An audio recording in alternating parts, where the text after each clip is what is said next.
there's so many correlations, the angles in terms of who's open and where to cut. The timing of it too. Like one guy in the back line is a half step slow getting up and forming the line, and all of a sudden now a guy's in on goal. 100%. You don't make that rotate quick enough when your guy gets blown by. Basketball. You're late to the low man. Now you're getting dunked on. What's going on, guys? Welcome to Switch the Play. This is a show where we tiptoe the line between the NBA and the Premier League. I'm Larry and Nance Jr. I'm Rog Bennett of the Men in Blazers Media Network, and we are doing this, Larry Nance. It's been a long time in the making. We got our good friend Alex Caruso coming on just in a second, but first, thanks to our friends at Olipop for making this all possible. God bless. And you said at the top, this show has been a long time in the making, and you were telling no lie, because I first met you back in 2019. You walked into our studio. It was so long ago, Larry. You were then proper Chelsea. What struck me, things have changed, was just how deep, how sincere, how unbelievably head over heels you were for football, almost ahead of your time there. But you were over in England so much, honestly felt to me, you're on the Stamford Bridge pitch more than Christian Pulisic. Well, look, the Chelsea stuff is a bit of a sore topic at this point. But no, you're right. This has been a long time coming. This passion of mine has done nothing but grow since I met you the first time. Despite meeting me, it's grown. Despite meeting you, and that's been the hardest part of it. No, I'm a basketball player. I'm a soccer fanatic, but this is life for me.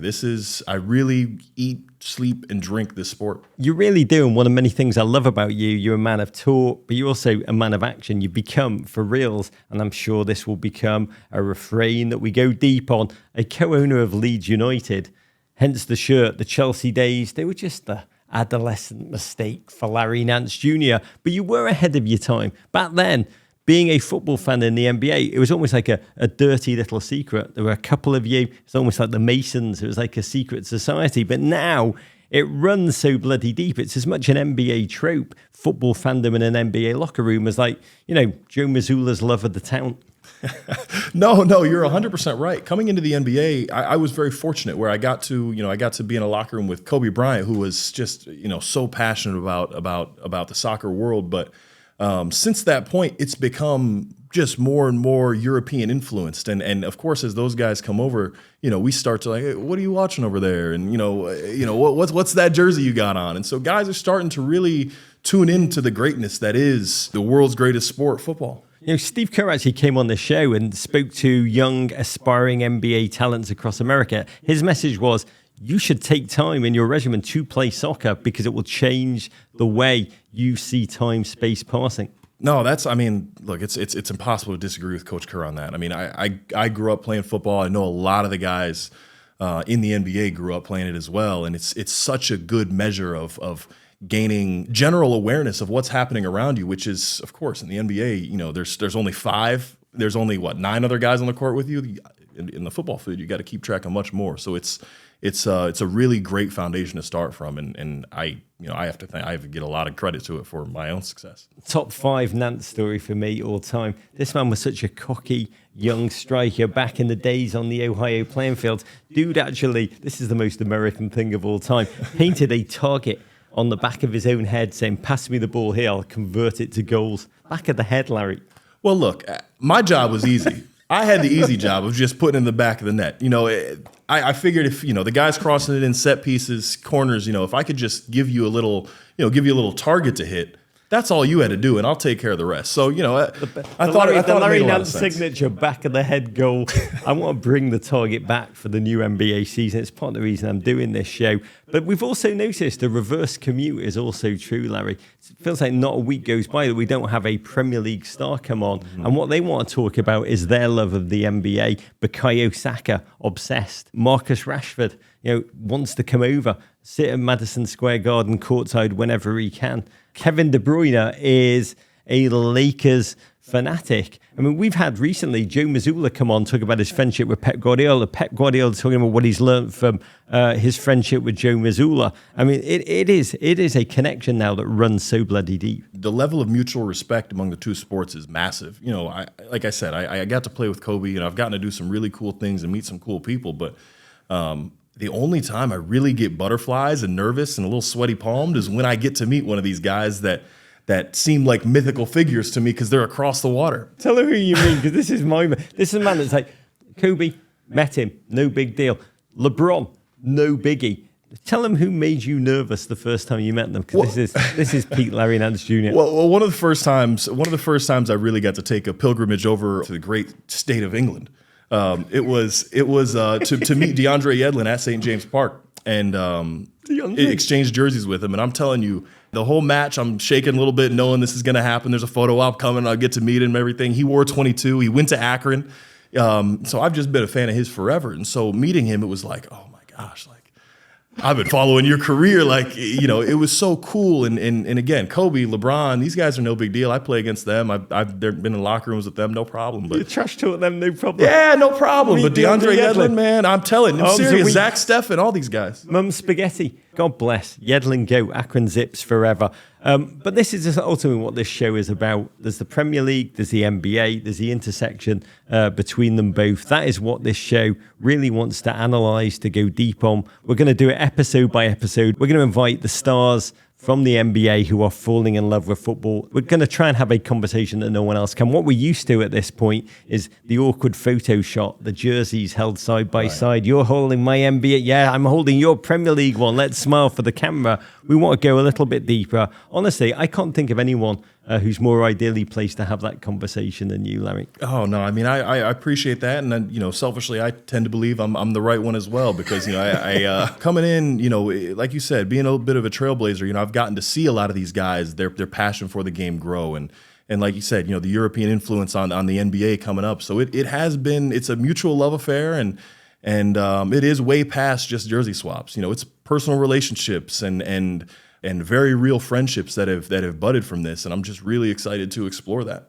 It's the old target on the head talking. It's back. So we put a list together of NBA talent who we wanted to have on. And I think the amazing thing was when we compared lists, we both had the same human being as almost our number one draft pick. Oh, it was very easy. Very easy. You know, like we spoke about, right when I got into the league, there weren't many guys that were as head over heels about the sport as I was. But this man, came out of the woodwork, showed himself, and he's been flying the unfortunate light blue flag for Manchester City ever since. Alex Caruso is going to be on with us, and I'm just so tickled to have him as our first guest. The bald mamba himself. A gentleman, I've got to say personally, I revere just his tenacity, his hustle, his unbelievable dedication to squeeze every ounce of wonder out of his God-given talent. It is a joy to have him on, especially because he's dragged bald right into the 21st century.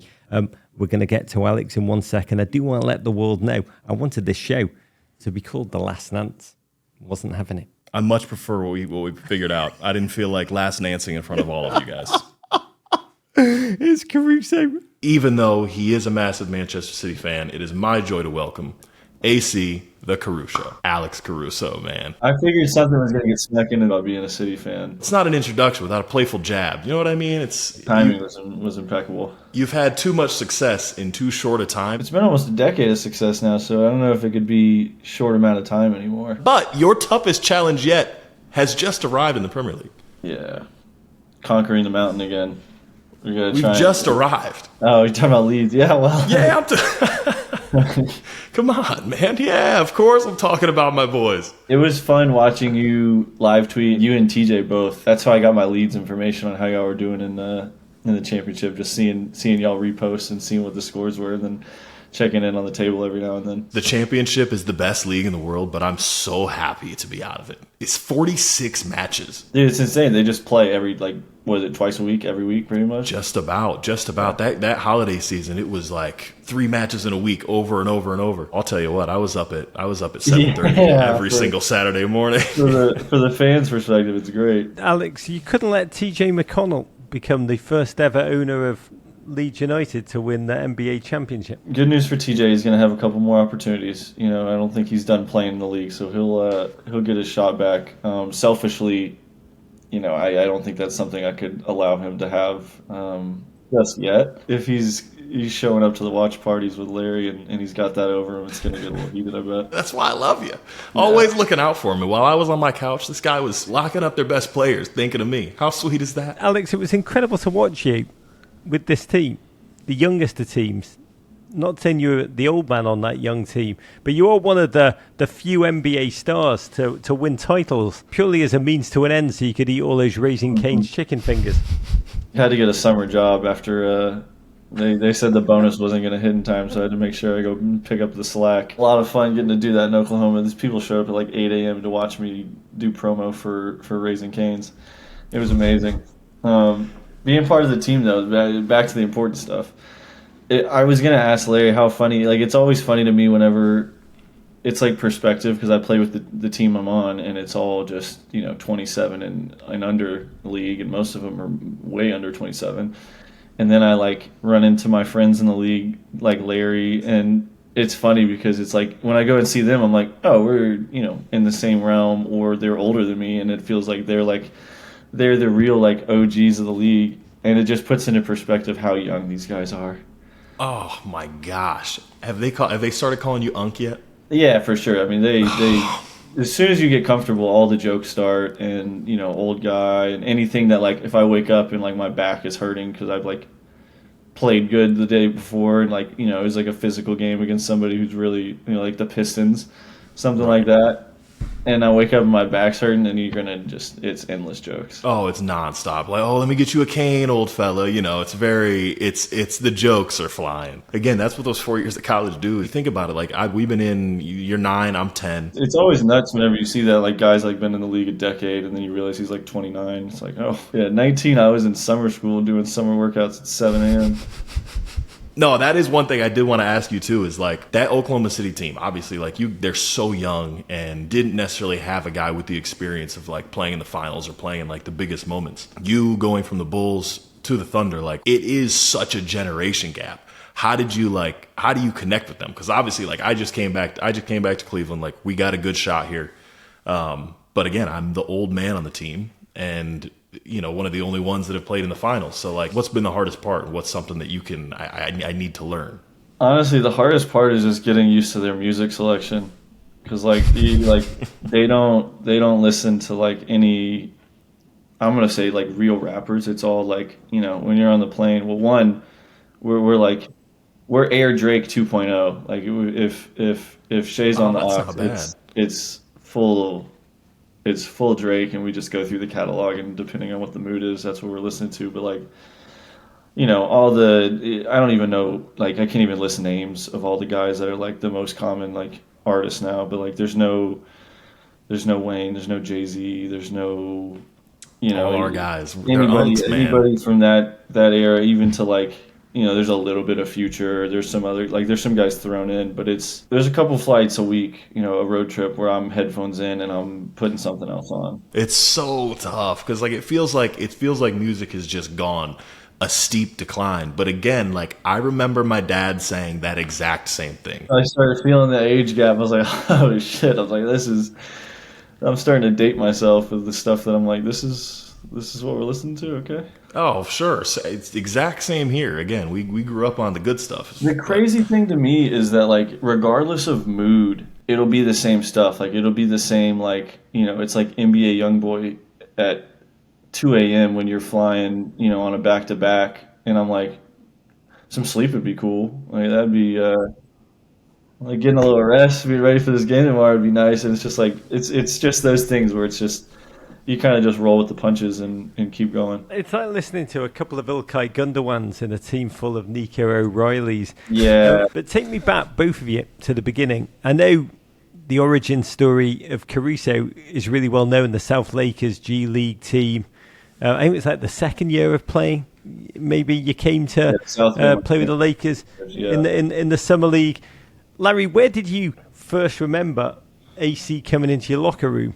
And Alex, what were your first memories of Larry Nance from that period? Take us there. One of the things that I do originally remember being like, wait, this guy like this guy was one of the first summers. I think it was right after I left and played and went to the Cavs at those finals.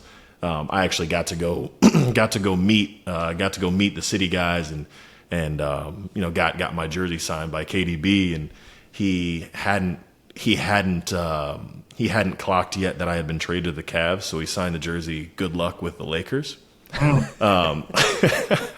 And so that was one of the first things is like I posted that and you were all over it, just like, dude, what? And it was like, all right, at that moment, it's like, all right, this dude's locked in, because very few guys at that time would be that excited over a Kevin De Bruyne jersey.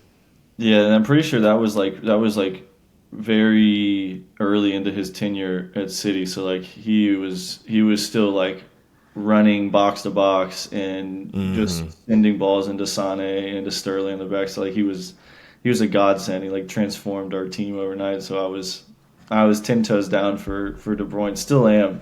I'm gonna have to watch some Napoli games this year, but like he was and still is he's one of the GOATs for me. In that moment, you turn around to Larry like, wow, how did you pull that off? And then like it only took you about 12 months, and suddenly you're getting on Zooms with KDB to talk about your dunk against the Warriors. Yeah, well, that was the thing too. Is like when I first came into the league, especially being on two-way, like I was very shy and like in my own, like I didn't want to step on toes. I didn't want to like be the guy that was annoying people. Like I just tried to make sure that I like got in, got out, did my job, didn't make anybody else's life harder. And then once, I started realizing, it was interesting. You have this idea of like NBA players and like Larry talked about, like it's LA. So you think it's very like glitz and glam and, headlines. And then you see that like who people are, and you peel back the layers and see what they like and their interests, and you start to find those.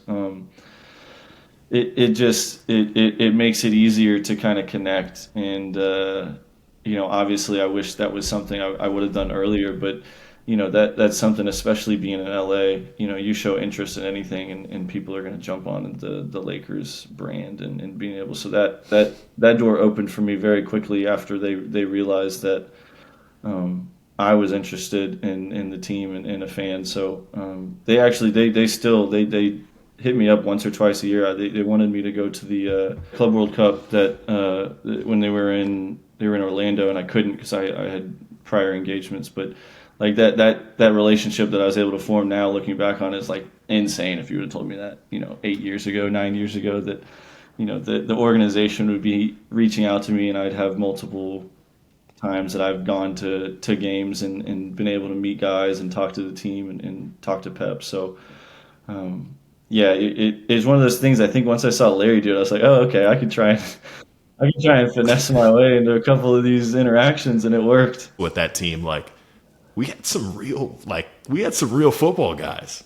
Yeah, we did. Luol with Arsenal. There was constant discussion of football. I can't remember, was Zoo there for your last year, or were you? Yeah, Zoo. I raised Zoo in the NBA. Zoo claiming Madrid, and I feel like that's like half of the European guys that come over just claim Madrid and say that's like claim Madrid and call it a day. Yeah, dude, that's been like the running theme from anybody. It was just like 50% of them just like, yeah, big Madrid fan. I'm like, okay, sure. Got it. Well, and then that's probably what people think with me. Yeah, that's fair. That's probably what people say when I'm like, yeah, I'm a City fan. They're like, oh, sure. No. To be fair, even then, when when City was still like not Centurions at this point, they were ascending. They weren't super team yet. Right, not yet. It was you were still repping them. But again, at that point, me and Hart were flying our Chelsea blue flag. Yeah, no, Chelsea was on top too. Y'all were killing. Hazard was still there. It was. Thank goodness he left. That's like the stuff during the year we talked about getting ready for games, like having those similar interests, like whether it's American football or European football, like to be able to, talk a little shit and have some bragging rights and like tune in and watch the games and like have things to distract yourself through the season.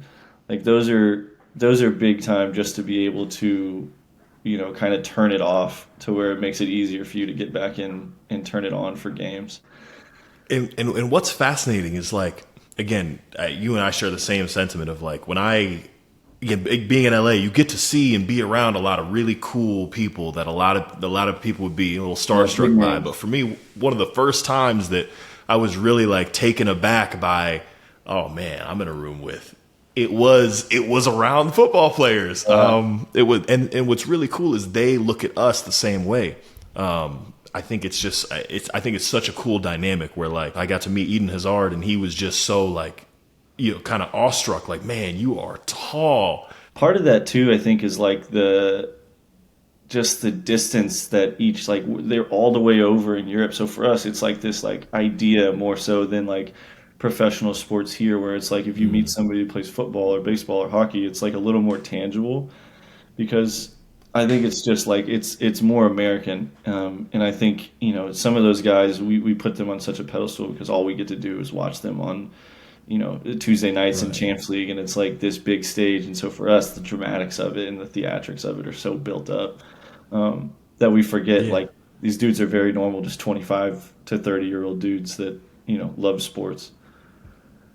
Yeah, I guess that's a really good point about it being over there and we're over here. So like if you have to go, if like we come to them or they like come watch event. us, it feels like such a big event. Have you had anybody at the games? Game 3 of the finals, Manuel Akanji came over and was at the game because I think he was getting ready to go to the Club World Cup. I didn't have social media downloaded during the playoffs, so I didn't see. He messaged me and I didn't see it. And then like in the middle of the first half, I'm like ran down. I'm like, what are you doing here? And then at halftime, I went up and talked to him, and we got blown out in the second half, so it wasn't a great game to see, but he was there, and it's just, it's stuff like that. Like, people just pop up to games all the time. Alex Caruso, big timing Akanji and Akanji's imagination, and all you've done is just delete all social media. That's well, to be fair, I had a goal to reach, and that took a back burner for that until that was over. In Oklahoma City, how many people were like, "Oh my God, that's Manuel Akanji"?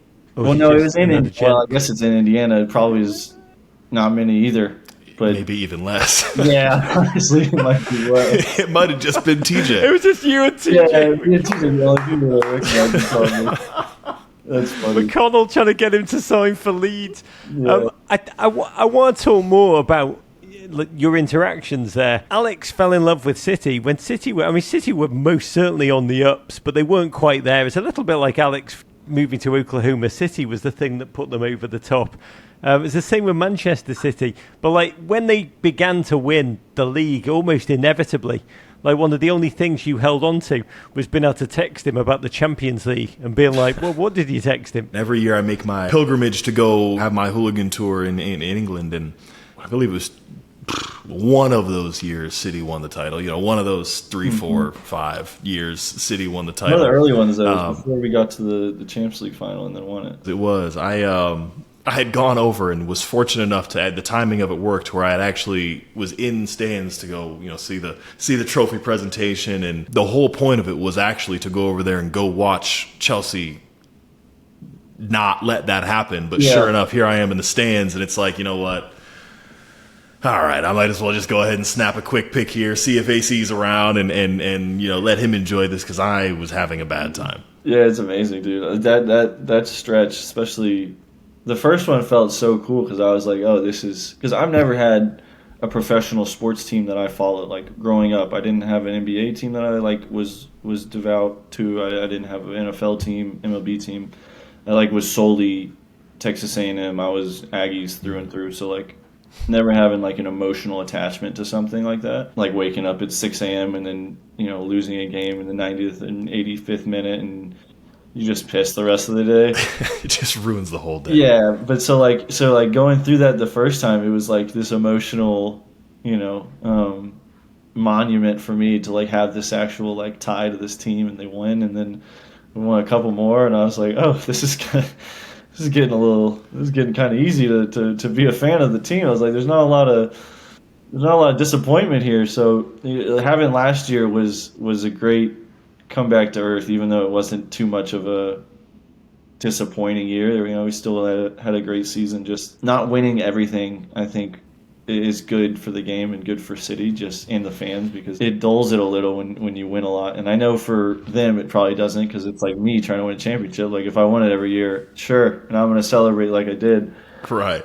But as a fan, there's a little bit that makes winning better when you lose. It's a weird statement to say, but it is when there's some difficulty and some emotional pull in different directions. Rog is over there I'm waiting for the success part. I was going to say, as an Everton and a Bulls fan, I'm like, we've done a lot of the losing. We're very good at the losing. Jump back in time for us, Alex. How did you get into football? Because I know from you coming on the show, growing up in College Station, you never played soccer at all, right, growing up? You somehow had an American youth without ever kicking a ball. Yeah, I had a traditional Texas upbringing, maybe minus baseball. I played basketball and football.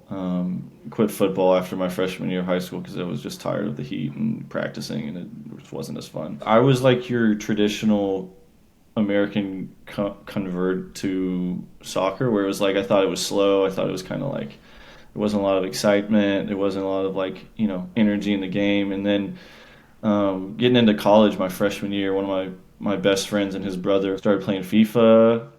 I was like, okay. I was like, this is kind of nice. I kind of enjoy this.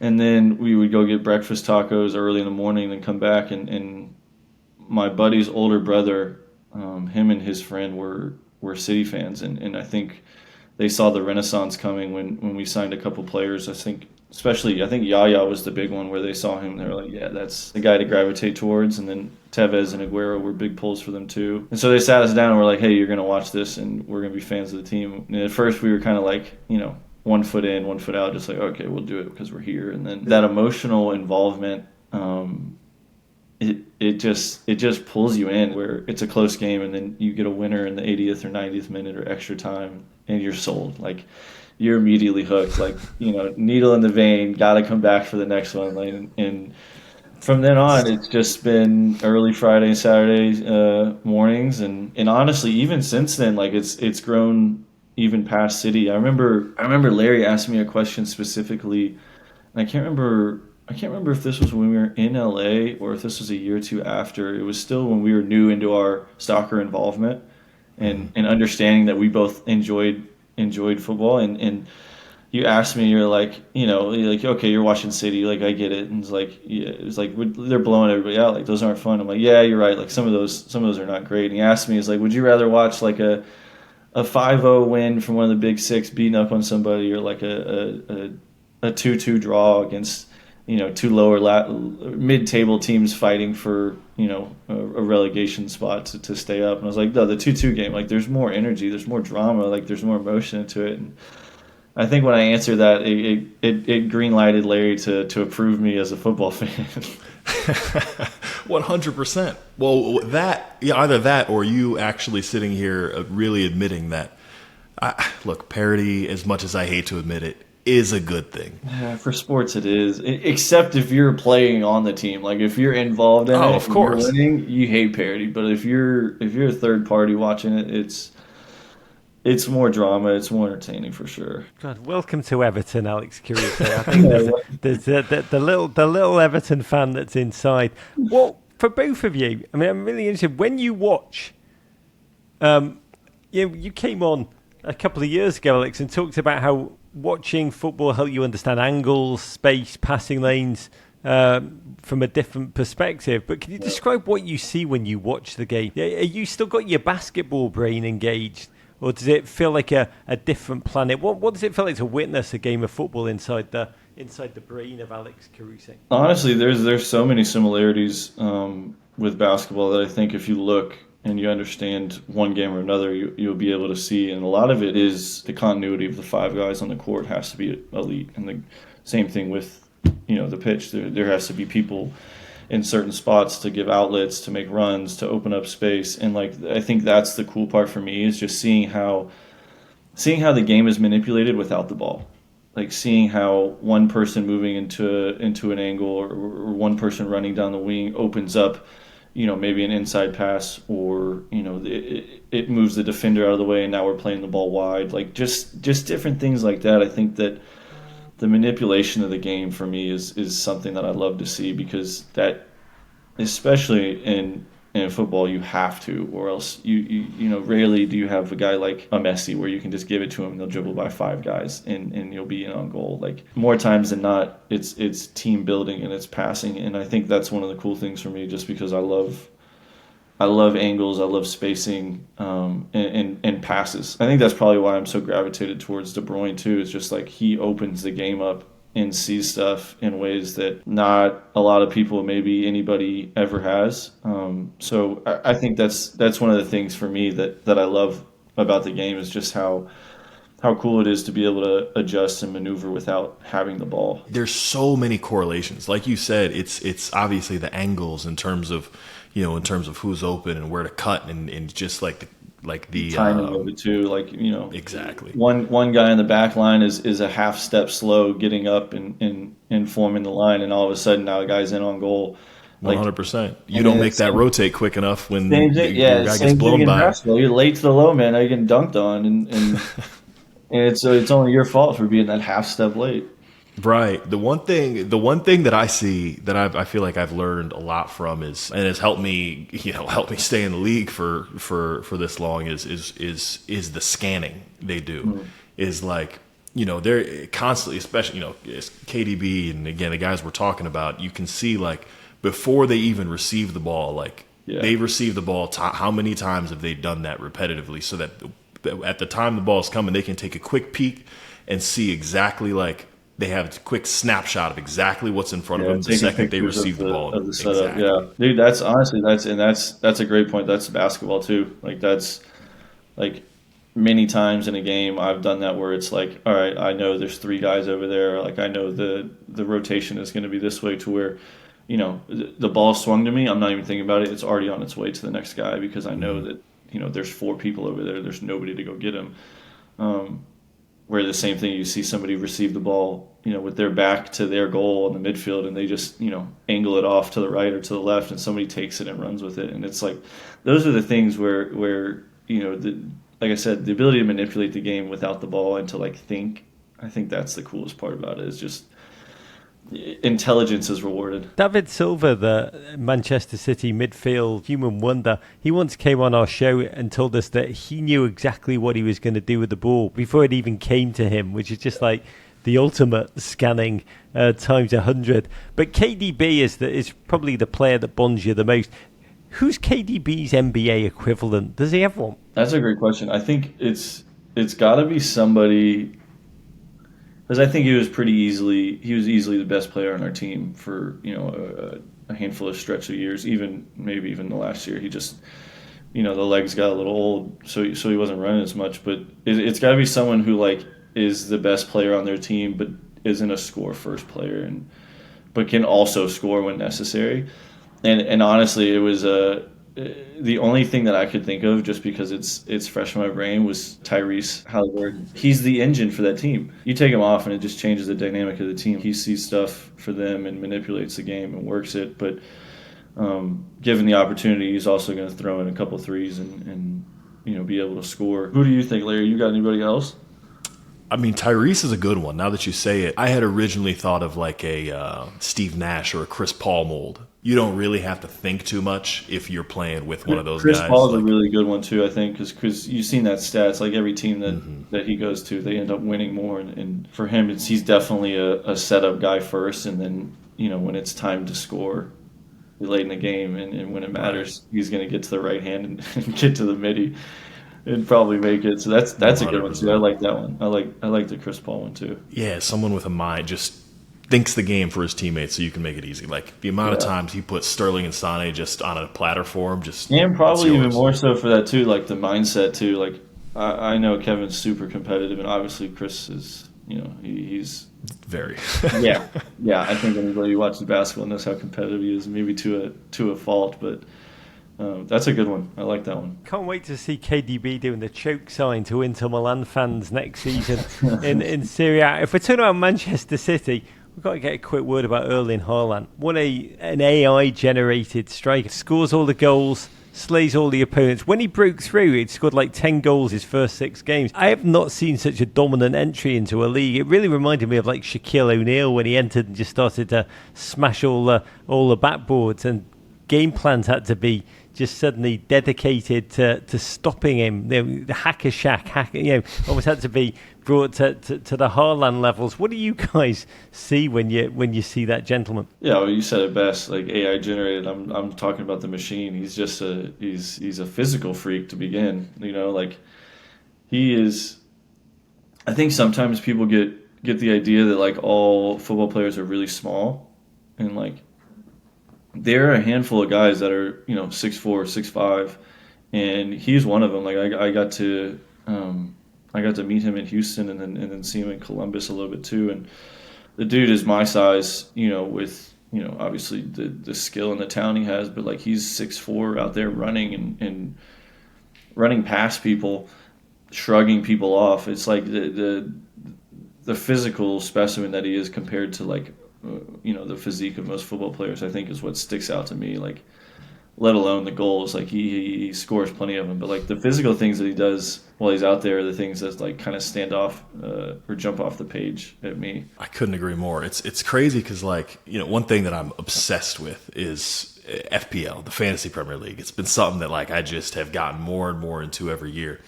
And I'm sitting there scrolling, like making my team like, all right, this guy's worth this many points and trying to allocate my points.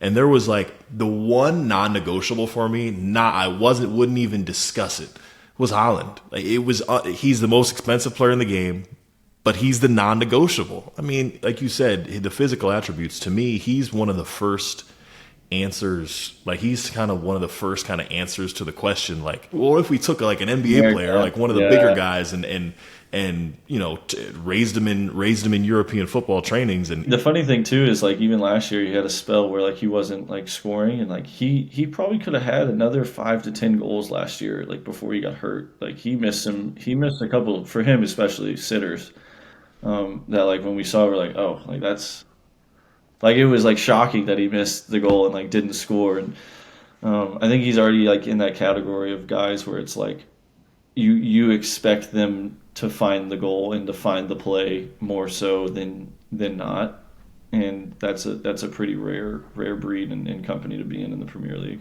Who's the Premier League Alex Caruso? I mean, we've talked about who the NBA KDB is. I mean, LeBron, that all-time quote, called you the ultimate Swiss Army knife. Is there a Premier League player that you watch and think, that's me? I can tell you who I want it to be. I would love to be a Rodri comparison. I knew it was gonna be Rodri. I would love to have a Rodri comparison. I don't know if that's disrespectful to him, but that's who I think. A young Gundogan, I think is a good one. I'm also just City biased too, but my mind went immediately to like who an engine room 6, like who is just an industrious, all just everywhere. I went to Caicedo right away. You get a little Conte too. Like watching Conte play is probably what people feel like watching me play, where it's just like this dude is everywhere and he's so annoying. Like it is like, how did you get over there already? Everything up. Yeah. How did you get over there already? Yeah, that's probably a good pull too. Can we talk about Pep very quickly, both of you? I mean, the intensity, one of the greatest coaches of all time, fellow bald, won everything. When you guys watch him, would that style work in the NBA? That intensity bordering on madness, really? I don't think so. No, there are a few guys that try it, but that philosophy might be getting swept out of the door a little bit. You have to be a little more level-headed nowadays, I think. But that's like late 2000s, early 2010s prime coaching right there. Like that's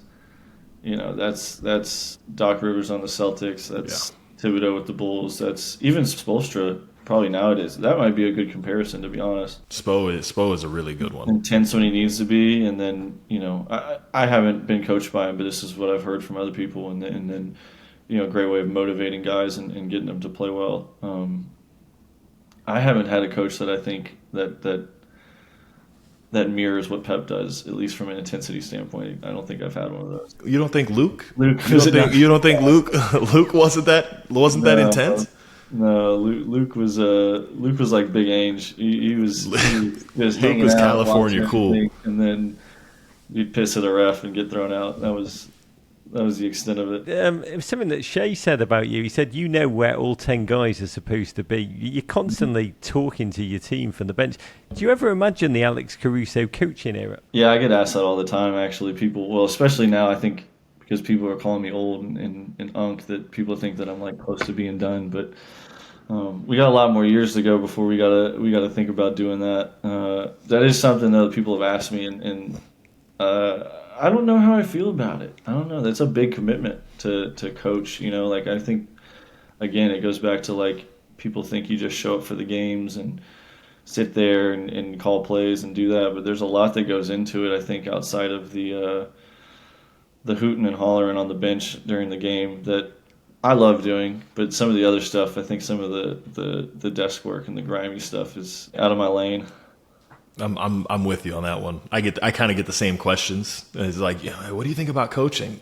Dude, no, you see it and it looks great, but like me and Larry, we see every day what they do and what they go through and how much work they put in. They spend way more time. It's like, dude, I want to play golf after I'm done. 100%. That is way too much. I want to go to practice. Golf and a couple of shifts at Raising Cane's versus coaching. Fully retired. Canes is going to be over too. Put in my 2 weeks there too. Can we talk very quickly about Manchester City this season? Because it is a fascinating moment. You know, a team that win everything did not win anything. Yeah. The roster's blown up, a couple of $100 million spent, new faces coming in. Larry, it's almost like watching them. It's like an NBA style blow up the roster. What Manchester City are going through. You both been through rosters gutted moments from the inside in a sporting organisation. You know, how do you keep the culture of winning when that roster is being refreshed to such a degree? That kind of falls back on the organization, I think, and how they work their day-to-day operation, and you know, the culture is largely influenced by players, but I think it is set by the organizations. And I think I can speak to that just with Oklahoma City this year. Is, you know, when I came in, the amount of detail and the amount of individual focus on certain things in the organization, just from, you know, little things, everything, every ball facing the same way on the ball rack. The chefs have everything ready and they can make you whatever you need. They're early to this. Everyone's enthusiastic. Like little things like that, I think set the precedent for what it needs to be. And then depending on who you bring in as players, you know, they just amplify whatever it is already. And, you know, at least for Man City, I think the track record and the culture that they have there of competing and being great people, because I think for the most part, everyone that's come through the team over the last decade has been a good person and fun to be around. And I think that's a big part of why they've won so much is you play that many games and go that deep into the season, you got to really enjoy hanging out with the guys that you're on the team with. That is the major reason that I'm so scared of City this season, is because of the quote-unquote letdown last year. Oh, man. Well, and plus the new guys they got in, it's like it's you know, you got to fight for your food. Like there's a hunger to prove, you know, worth in I guess skill level in that you can be a part of the team or at least the best 11 to play in the important games and play in the big games, because, you know, that's at the end of the day, for as professionals and as players, like that's what we want to do. Like respectfully, me and Larry don't really care as much about game 35 on the road on a back-to-back on a team that's, you know, getting ready for draft picks versus, you know, when we play the Cavs this year, it's going to be on TV and it'll be a big game. So at least in my mind, I assume that's what all the new guys coming into City are doing is trying to really solidify themselves as guys that can win big games. No, it is. It's you've got it. When you get here, you have to. We brought you here to see. We think you can hold to our standard, but you got to show us that you can hold to our standard, and it's just elevates you to the highest. It's the best. So I'm so scared of City. If you could just loan us if you could loan us a tie this year, that's all. That's all I want. If I'm being honest, Chelsea's looked the best through the summer, which, I mean, you can take that for what it's worth, but I mean, y'all at least have the most. Don't y'all me? I have my Premier League team. It's ingrained in my brain, Josh. I know it's ingrained. Y'all Leeds. Right, it's us. It's come on, man. It's a shame you didn't recognize, because I even brought out a special one for you. That's from years of. Oh wow! Come on, we even brought out the Alfie Haaland love for this episode. That was a Josh. That was a Josh Hart mock presentation. No, it is true, because that's the origins of it, and it's just so cool to see how we've both just grown in our fandom from like just like, again, from FIFA until, now, again, being friends with Kevin De Bruyne and making yearly pilgrimages. I'm going later this month again to go watch. We're going to play Newcastle at Ellen It's like Road. a sicko move that I tried to work in that I didn't actually bring it up with her. I'm getting married Saturday, so honeymoon's coming up. Yeah, big time. And I looked at the Prem schedule to see when City was playing at home, to see if we could just, like, after the honeymoon, just fly through and stop in London and drive over and be like, oh, maybe we could do it. Oops. It didn't work. It didn't work out. See, that's sicko behavior. But it goes to show you got a good one. If you could even consider, like, oh, she might go for this. She might. It wasn't going to work. It's amazing. It is unbelievable. I mean, listening to the two of you, I do like to think that Erling Haaland is currently padding around his apartment in Manchester wearing a Larry Nance Sr. throwback jersey. That would be an elite picture. You are both so knee-deep in this. It's remarkable. You're both elite athletes. You're both at the pinnacle of your game. In a league that young Americans, everyone dreams of playing in. By the way, half of the Premier League players dream of being NBA stars. They love it, as you've said. Yeah. But if I had the power to make you both Premier League footballers and not NBA stars, would you want that? Right now, yeah. Tomorrow. Immediately. I'll do my physical tomorrow. Can I go back 10 years and redo this? I think it's part of the professional athlete competitive nature of wanting to just try things and be good at everything, like part of that. And part of it is just the idea that we create and seeing the scenes of Premier League football when it's the mystique. Yeah, it's just the atmosphere created and the love behind the game and the passion behind it is so. It's just so it's infectious, and you want to be a part of that. And like I can only imagine, a derby game and you're on the road and you score a goal and you're just sprinting full of adrenaline in front of your home corner and just knee slide. There can't be many feelings like that. Me and my buddies, that's what we talk about all the time. Is like, dude, imagine the adrenaline pumping through these guys' veins after they score and they rip their shirt off and the dude's full sprinting. Like, you get to stop the game and celebrate your moment. Yeah, it's amazing. It's like I'm pretty unheard. At least for our sport, it's unheard of. Like football, they do a little, baseball, a little too, and hockey has a pause. But like for us, the only time you got to hit a shot at the end of the quarter, or you got to like get an and one. To get a break, so that might be some of the intrigue as well. The answer's knee slides. Where would you do it? Knee slides. The adrenaline of knee slides. I'm surprised nobody in the NFL hasn't done a knee slide celly yet. Like that would be. Oh, that'd be kind of elite. Oh, it'd go everywhere. Yeah, that would be kind of elite. But to be fair, don't most of them play on turf? That's a little. Yeah, it would have brutal. to be like a traditional field. It would need to be grass for sure. Give up your knees to become an instant global legend. It's probably worth the trade-off. I do want to ask you, though, a repeatable that we'll ask everybody that comes on this beautiful show. If you could make a five-a-side team just out of NBA ballers, who would it be? That starting five for the Alex Caruso football team. I would think Dennis Schroeder has to be on there. Dennis, I'm for sure. I know he's good at soccer. Ousmane Dieng, my teammate, we'll put Ous in there. Ous has shown some skills. We'll put Franz in there. Wagner, I'm sure he's got some. Germany represented well. He did go to college in America, so we'll see if that works. I'm gonna give my guy a shout out, Gary Payton II. Wow. Quick covering distance. He can guard somebody. We'll put Larry in there. Yeah, we'll get Larry in there. We'll get some strength and some header goals. Come on, man. We're good. Set pieces. Throw me in goal. I'll be a good keeper. Sweeper keeper. To be fair, I'm not familiar with Ousmane Dieng's footballing skills. French native. He can handle his own.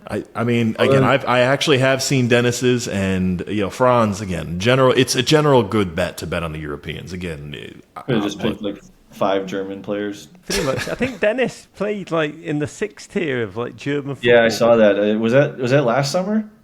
Yeah, for Blackenstedt or something. How cool. He like went and played. Was it like a Sunday league? I mean, it was German 6th tier, so it's probably like English first Premier League level, knowing the Germans. He's carrying the Alex Caruso 5 is all I tell you. We'll put one sub. We'll put Lou Dort in there because he said he used to play goalie growing up in Montreal. Ooh, yeah. Lou can have my spot if you want to talk about physicality. If you want to talk about some physicality and keeper, yeah, he's got it. Larry will manage. It's been so cool to see. You know how there are times when a team win a championship or some guy's having success, and it's like that's awesome. You're happy for him, but then it's just like a little oh man, a little eye roll. It's like, man, when City wins again, or it's like the Lakers win again. Wink. But it's just been so much fun. It's been so much fun watching and really just being nothing but excited and happy for you. From again, watch at South Bay and even playing. Watching you play in summer league against our teams and playing, it's just so cool to see what a decade has been, and it's really cool to have people like you in the NBA and people that we can call friends that genuinely just 100% true excitement and joy for the success you've had in your career. It's just.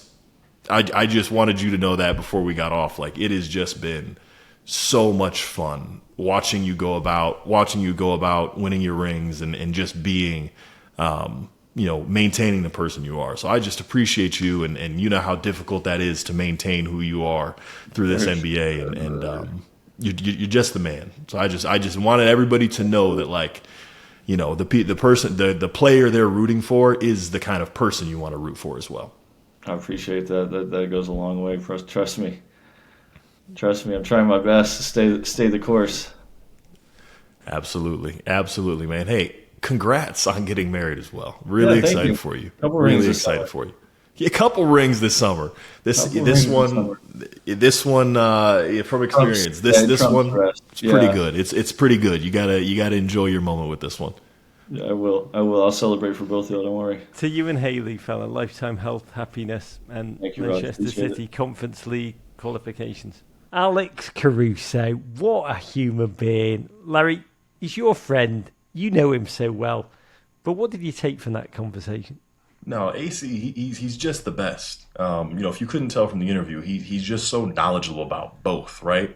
But for me, what I took as some of the most interesting parts of it was as an elite passing lane defender in the NBA, how he's able to watch soccer and learn different angles and which angles to cut off and stuff like that. So for me, I'm always fascinated in how other athletes view different sports. So for me, I really enjoyed that. Humanly, listening to him, it's so bloody difficult to maintain your humility like he has. We had him on for the first time on our show, I think after his first Lakers year, and so much has changed in his life, as you know.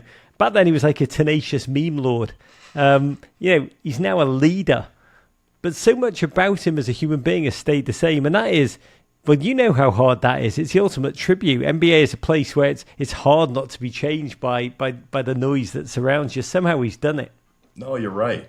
And it's funny you brought up leader. That again was what I took from the interview, is again getting to ask that question about hey, you went from Chicago to OKC where you're now the old man and the leader. How did you, what was that like? And so again, he's just done such a good job of maintaining who he is as a person through the jungle and the chaos that is the NBA. And you see time and time again, guys lose themselves. So I'm just so incredibly impressed and so happy for him. The highs and the lows, he stayed the same. But it's time for us to talk about the football. The Premier League has just started. We're taping 24 hours after your team, of which you are a co-owner, Leeds United, team who just got promoted, which for NBA fans, that's like a G League team being moved up to the big dance. They played the team Everton, the team I grew up supporting in Liverpool. And well, Larry, tell the people what went down.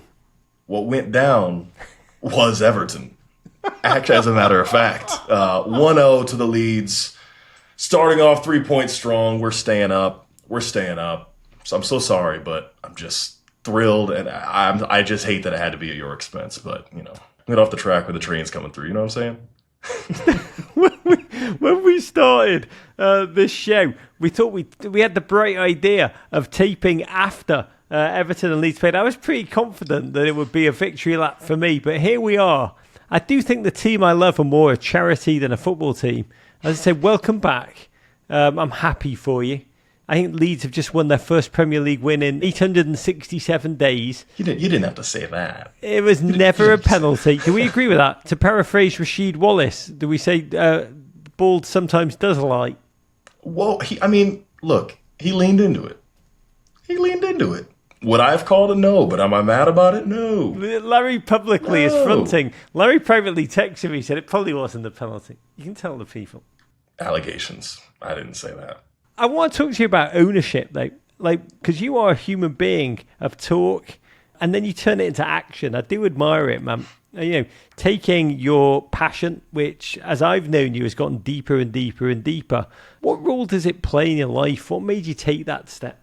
Obviously, like you said, I've been super open and proud about my support and love for the game of football. And over the years, being somebody, fortunately of status in the NBA, opportunities present themselves. And, I had a few different opportunities with a few different clubs to kind of look under the covers and see if it was something I was interested in. And it was, some of the other clubs didn't necessarily fit. I didn't like the feel of the people taking over or the project they had in mind, but not to tease our next guest, but a very close friend of mine presented Leeds to me as an option, and me and my wife took a visit, and it just felt very Midwestern-y.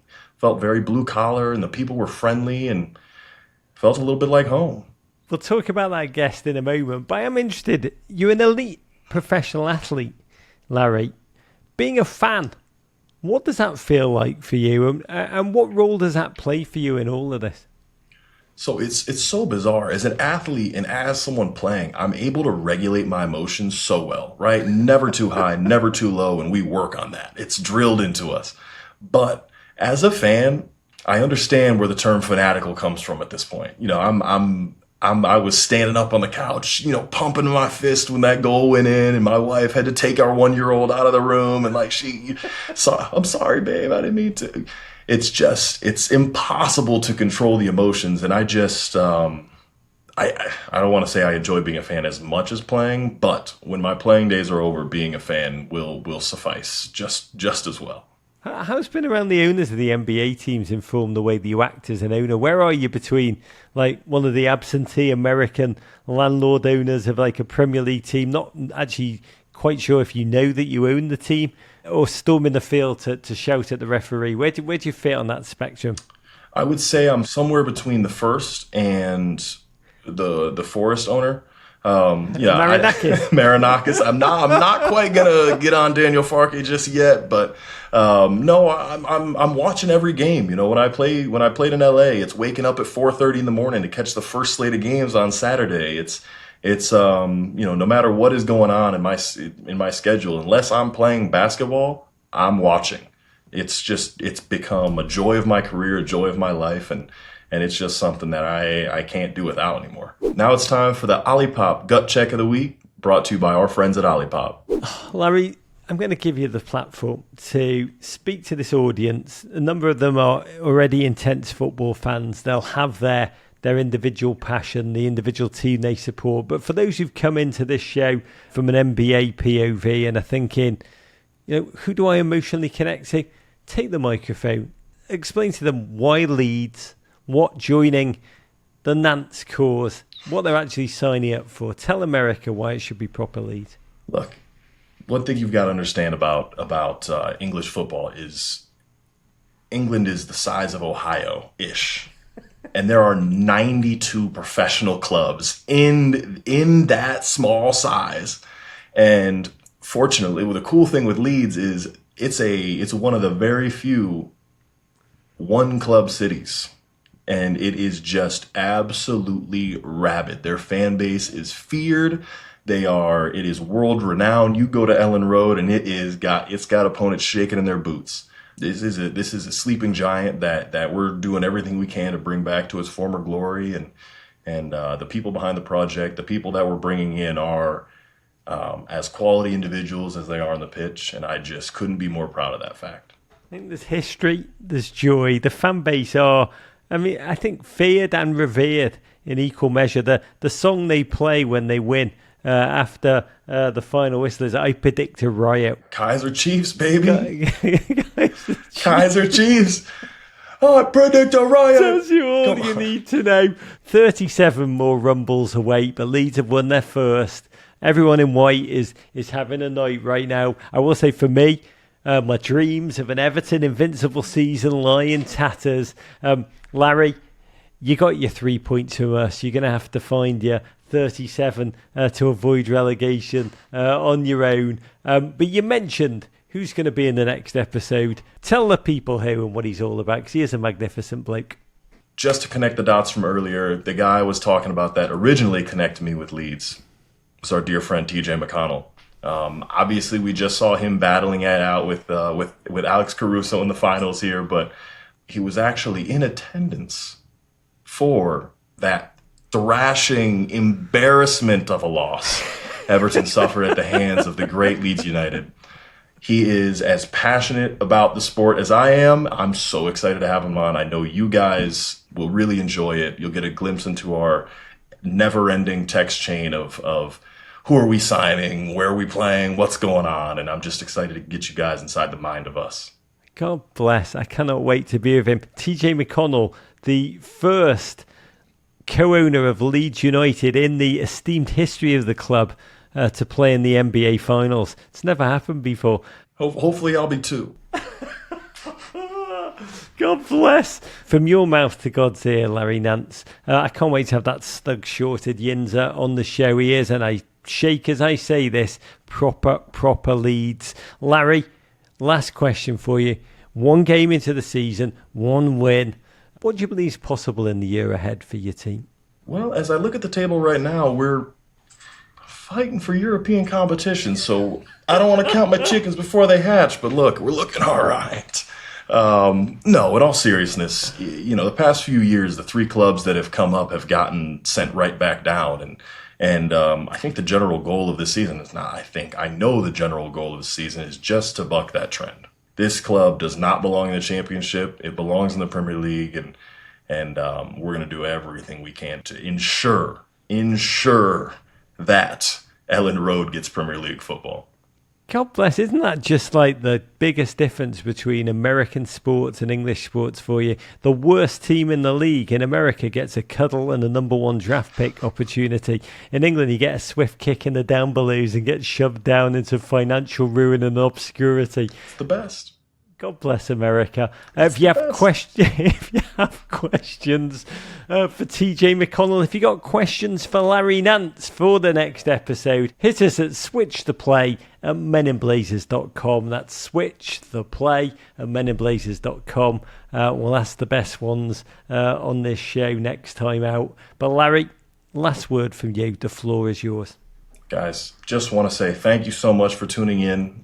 Obviously, we have so many more exciting things to come, but this is just the start. These are the conversations that I'm having every day in the locker room, every day in the weight room, on the court, when we play against each other, in group text. So I'm just excited to bring that to you, and there's only one place that you'll find that, and that's right here. So we appreciate you.